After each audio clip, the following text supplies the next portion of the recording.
our first session, we left Moses in Thebes, and it was there that he grew up to the age of 40. And Acts 7:22 says, Moses learned everything Egyptian wisdom had to offer, and he was a man of powerful words and deeds. So we've come to the land of Goshen, the breadbasket of Egypt.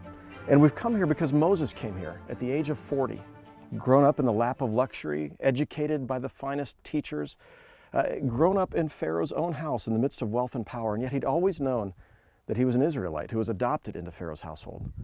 And I think at the age of 40, he was having an existential crisis, if you will. He was trying to figure out, who am I really? And so he came to the land of Goshen because this is where the Israelites had settled under Joseph. But more than that, it's where the Israelites were in bondage, where they were forced into the building of projects for the pharaohs.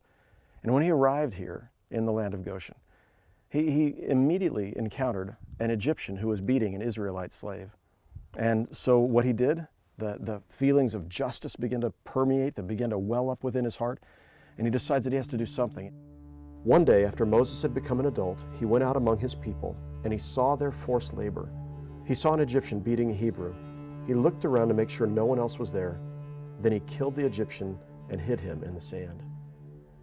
Someone saw Moses kill the man and reported it to Pharaoh. And when Pharaoh heard, Moses was considered to be a great threat because he was born among the Hebrews, raised in Pharaoh's household, and now, having seen the Israelites suffering, he actually killed an Egyptian to protect them. And so a death sentence was issued for Moses. And Moses flees, and he travels across the Sinai Peninsula to the land of Midian. Now, Midian, as you can see in the map, was at this time primarily in western Saudi Arabia and the regions around it, but likely also included parts of the Sinai Peninsula. And tradition has it that Moses actually travels down to the southern Sinai. It's there that Moses meets Zipporah and ultimately marries her and becomes a sheep herder for his father-in-law. And he'll spend the next 40 years in this land. I'd like to take you there so that you can see this place where Moses will spend 40 years tending his father-in-law's sheep. So what you see in the distance then is both the place where Moses would have tended his father-in-law's flocks. This again is the land of Midian, and he would have tended his flocks in that valley. And then in a subsequent episode, I'm going to take you there, and we'll remember the fact that this is where the Israelites, after they were set free from slavery in Egypt, came in and camped at the base of Mount Sinai. This is the land of the Sinai, a barren land. It's a very difficult and harsh land. Desert-like, there are wells and oases in various places. And to this day, you continue to see sheep herders tending their sheep in this area.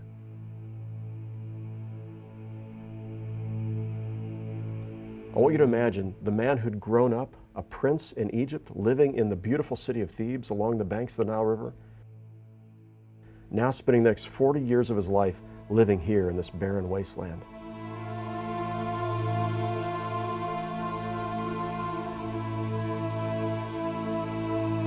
One day, at the age of 80, Moses is tending his father-in-law's flocks in the wilderness around Mount Sinai, or Mount Horeb.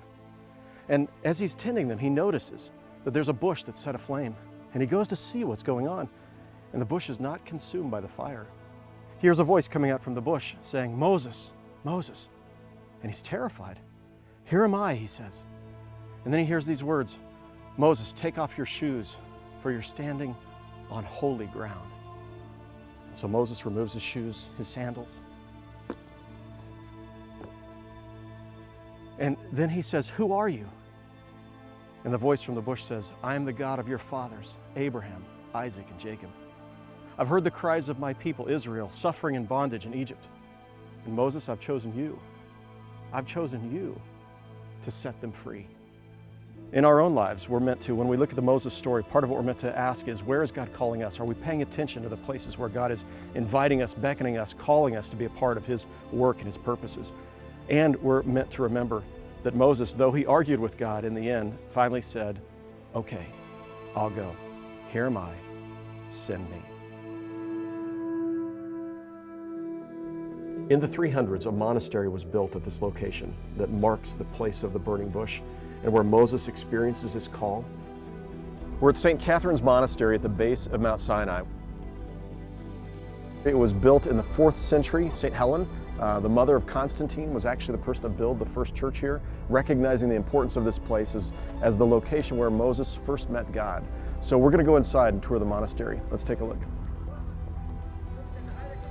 So of course the doorways are designed to require you to bow as you enter as a way of expressing adoration, worship, humility as you come into this place. There we go. An active monastic community that lives here, and of course a large number of people who come as pilgrims visiting this place. Christians largely, but of course there are many others who come too. Jews and Muslims who also come to revere, and of course for Muslims, Moses is a great prophet.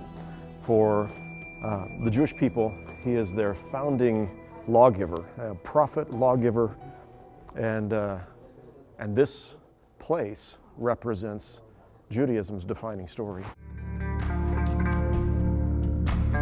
The monastery is surrounded by beautiful mountains, including the mountain of God, Mount Sinai, and you can understand why for 1,700 years Christian monks, monastics have come to this place to meet God and to listen for God's call on their own lives, something that we still seek to know and do to this day.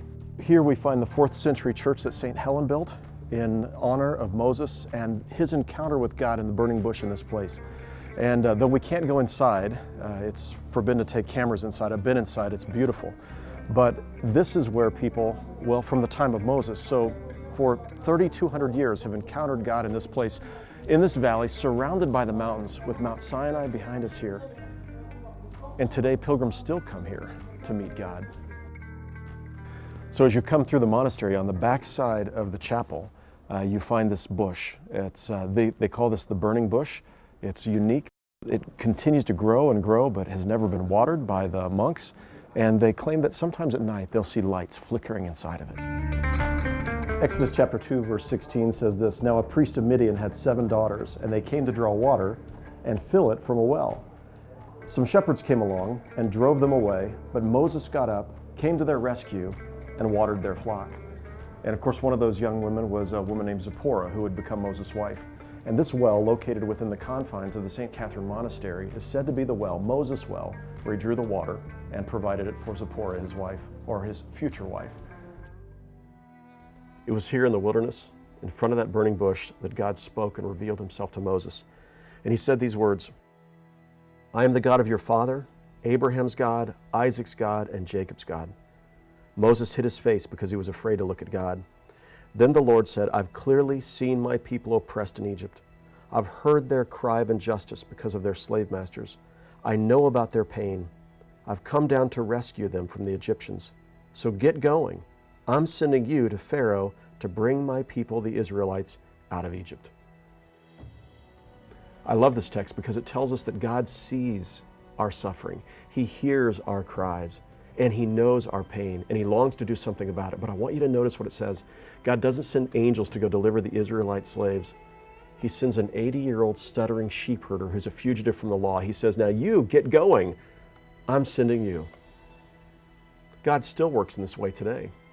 God sees and hears and knows the pain of other people, and then he longs to place that on our hearts. He longs to speak to us. And the burning bushes today may be a news story we see on television and we feel a nudge. It may be seeing somebody in God's Spirit touching us and saying, "I need you to do something about this." It's looking around the world to see where is the world not yet like God wants it to be, and what does God want to do through us to make a difference. And my hope and prayer is that though we all have 1,000 excellent excuses as to why God should use someone else, we might, like Moses in the end, say to God, "Here I am. Send me."